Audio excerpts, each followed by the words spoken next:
Board स्वतंत्र OTT प्रश्नपत्र leak मामलें नुआ मोड़ आउ 2 जन को रिमांड रे नब क्राइम ब्रांच। रामजी प्रसाद गुप्ता एवं सनातन बिश्वई को आसंता 21 तारिख में रिमांड रे नेब क्राइम ब्रांच। गोटे दिन अर्थात 24 घंटा पाई रिमांड अवधि रे नहीं परिबो क्राइम ब्रांच। हेले 2 दिनिया रिमांड पाई आवेदन करिथिला क्राइम ब्रांच।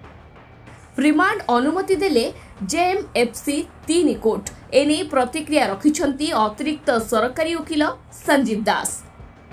अन्यपटे स्वतंत्र ओटीटी प्रश्नपत्र लीक मामलार जामिन आवेदन सुनानी समय केस डायरी दाखल पई समय नेला क्राइम ब्रांच। समस्त अभियुक्तों जामिन आवेदन सुनानी घुंचिला। कटक एडीजे कोर्ट रे सुनानी घुंचिला। आसंता 22 तारिख रे परवर्ती सुनानी बोली कहिछंती अतिरिक्त सरकारी वकील। डिस्ट्रिक्ट एडिशनल सेशन जज 3 कोर्ट रे तांकर बेल पड़ीथिला।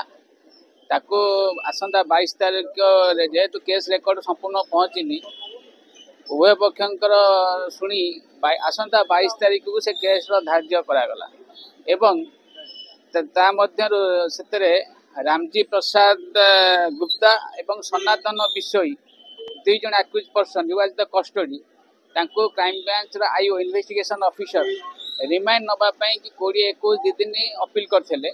कोर्ट उभय पक्ष मु एवं तांकर जो एडवोकेट उभय पक्ष शुणी कि जो 21 तारिख दिन से नेबे 24 घंटा भितर 22 तारिख दिन कोर्ट आनी प्रोड्यूस करिवे।